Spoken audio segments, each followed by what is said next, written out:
Պարոն Պարսյան, ինչպես եք գնահատում անցնող տնտեսական տարին։ Այս տարի շարունակվեց նախորդ տարիների իներցիոն տնտեսական աճի տեմպը։ Հիշեցնեմ 2022 թվականից սկսած ռուս-ուկրաինական հակամարտության պայմանավորված Հայաստան տեղափոխվեց Ռուսաստանի տնտեսության, կարող ենք ասել, մի մասը, այսպես պատկերավոր ասած։ Նաև ունեցանք մոտ 100,000 ռուս ռելոկանտներ, որոնք Հայաստանում ստեղծեցին կամ խթանեցին նոր աշխատատեղեր, մասնավորապես ռուս ռելոկանտների ազդեցության շնորհիվ ակտիվացավ հանրային սննդի ոլորտը, ծառայությունների ոլորտը, բանկային հատվածը, որը այդ իներցիան պահպանեց նաև հիմա։ 2025 թվականի տնտեսական ցուցանիշները վերլուծելիս կարող ենք հասկանալ, որ այս տարվա մոտ 8%-անոց տնտեսական ակտիվությունը հիմնականում պայմանավորված է շինարարության ոլորտով եւ ծառայության ոլորտով։ Շինարարության ոլորտը պայմանավորված էր, դարձյալ կրկնեմ, 22 թվականի ռուսների գալով, որը խթանեց վարձակալության ոլորտը շուկայում եւ պլյուս եկամտային հարկի այդ քաղաքականությունը վերադարձի, որը եւս խթանել է եւ շինարարական այդ նախագծերը փորձ է արվում ավարտին հասցնել։ Կար կանխատեսումներ, որ 2025 թվականին մենք ունենալու ենք շինարարության ոլորտում որոշակի այսպես անկումային իրավիճակ կամ հետընթաց, այնուամենայնիվ պետք է արձանագրենք, որ որոշակի առաջնային շուկայում գների նվազում զգացվում է եւ դա պայմանավորված է եկամտային հարկի նվազմամբ, եւ երկրորդը պետք է արձանագրենք, որ բանկերը հասկանալով, որ շինարարության ոլորտի կամ անշարժ գույքի ոլորտի քանդման հետևանքով ամենամեծ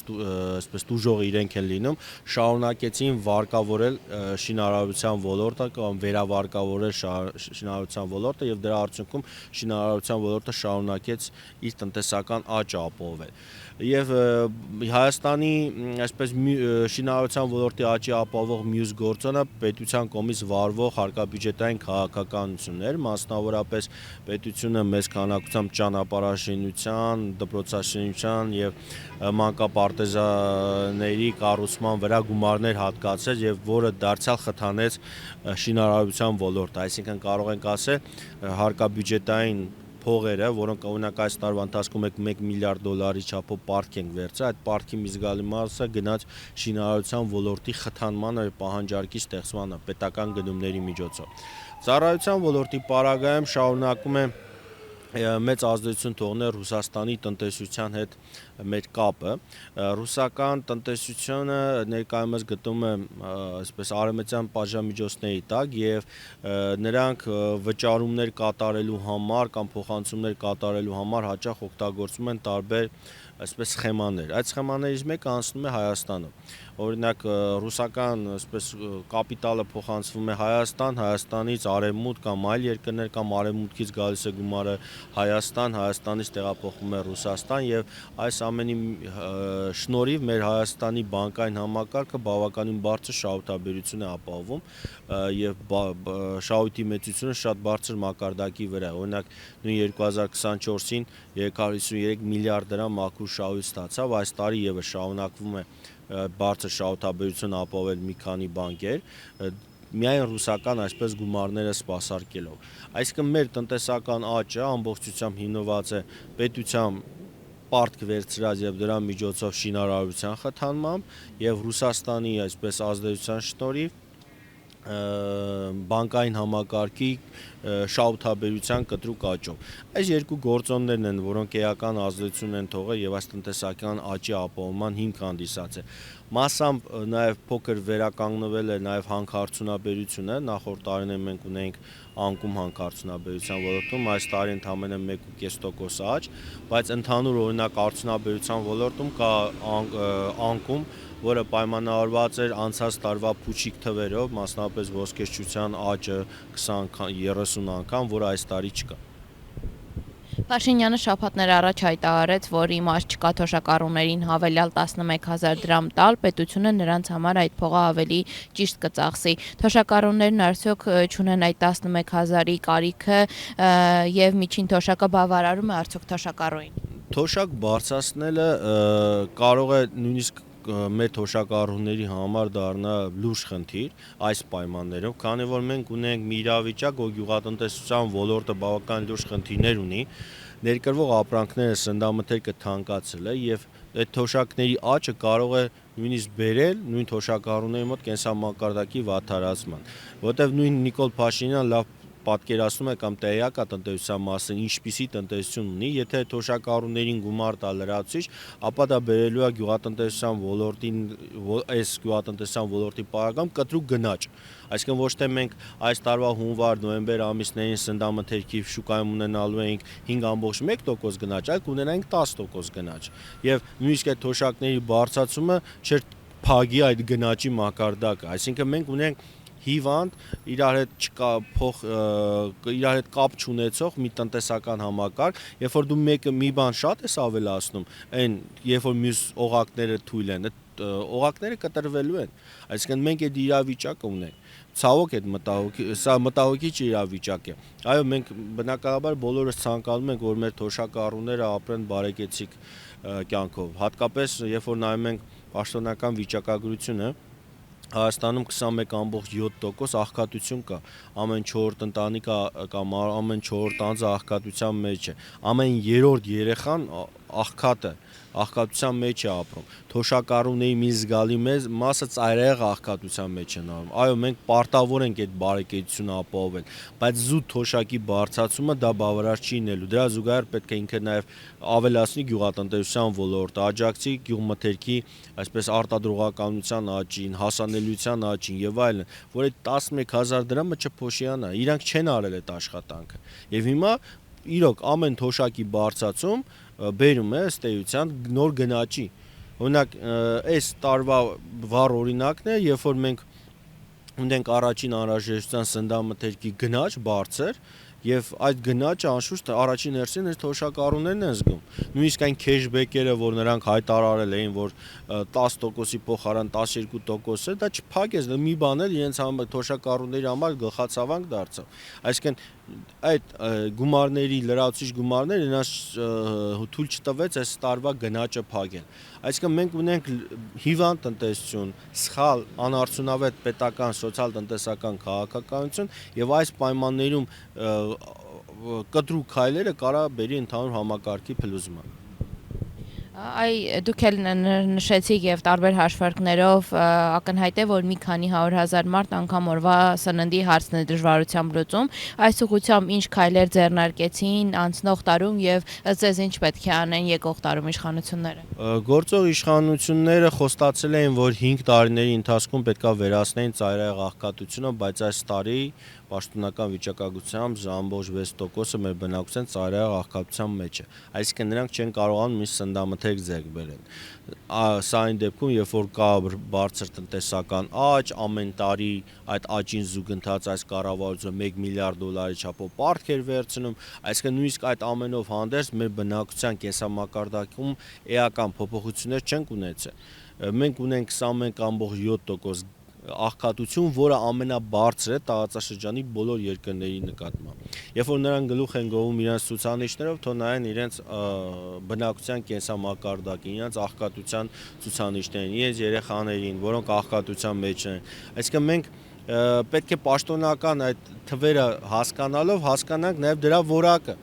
Այսինքն երբ որ մենք գնահատում ենք տնտեսական աճ, մենք խոսում ենք աշխատավարձերի աճ, պետք է հասկանանք, որ աշխատավարձի աճը գրանցել է, ենթադրենք մեր տնտեսության 30-40% աշխատողների։ Այն 60%-ի մոտ հիմնականում նույն մակարդակի վրա է մնացել։ Նույնիսկ չեն կարողացել իրենք գնաճի այսպես տեմպը փակել։ Եվ այս պայմաններում նրանց կենսամակարդակը ել ավելի է վատթարացել։ Մենք ունենք խորքային խնդիրներ եւ այդ խորքային խնդիրների հիմքում ընկած է այս կառավարության կողմից վարվող սխալ սոցիալ-տնտեսական քաղաքականությունը, նրանք պետք է վերաբաշխում ավելի արդարացիկ իրականացնեն, ներդնելով պրոգրեսիվ հարկային համակարգ, ներդնելով հասարակական սոցիալ-տնտեսական քաղաքականություն, որը չեն անում նրանք։ Ճիշտ հակառակն են անում եւ մեր մոտ աղքատությունը էլ ավելի է սրվում։ Հայաստանում լավ են ապրում, պետական, այսպես բարձրաշրջան չինովնիկներ եւ նրանց հետ կապված բիզնեսմեններ, նրանց գործերը ծաղկում է օրեցօր, բայց ընդհանուր տնտեսության վիճակը, կենսամակար, փոքր միջին բիզնեսը ահա որ վատ վիճակում է, նրանց կողմից վարվող հարկային քաղաքականությունը հատկապես այս տարվա ընթացքում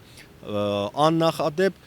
փոքր միջին բիզնեսի փակման հանգեցրեց, մոտ 30,000 փոքր միջին բիզնես այս տարվա ընթացքում փակվել, ավելի շատ քան կոവിഡ്ի տարվա ընթացքում, այսինքն սա պետք է արձանագրենք որպես պաշտոնական այսպես հանգամանք եւ նրանց բոլոր այն հայտարարությունները, որ մենք վերում ենք զարգացում առաջտած, այդ բոլոր իրենց պաշտոնական նույն ցուցանիշներով հերկվում է։ Վերջին օրերին գովազդում է ադրբեջանական բենզինի ներկրումը, բացի քաղաքական քարոզչական գովազդի առիթ հանդիսանալուց ուրիշ ինչ ազդեցություն կարող է այն ունենալ մեր տնտեսության վրա։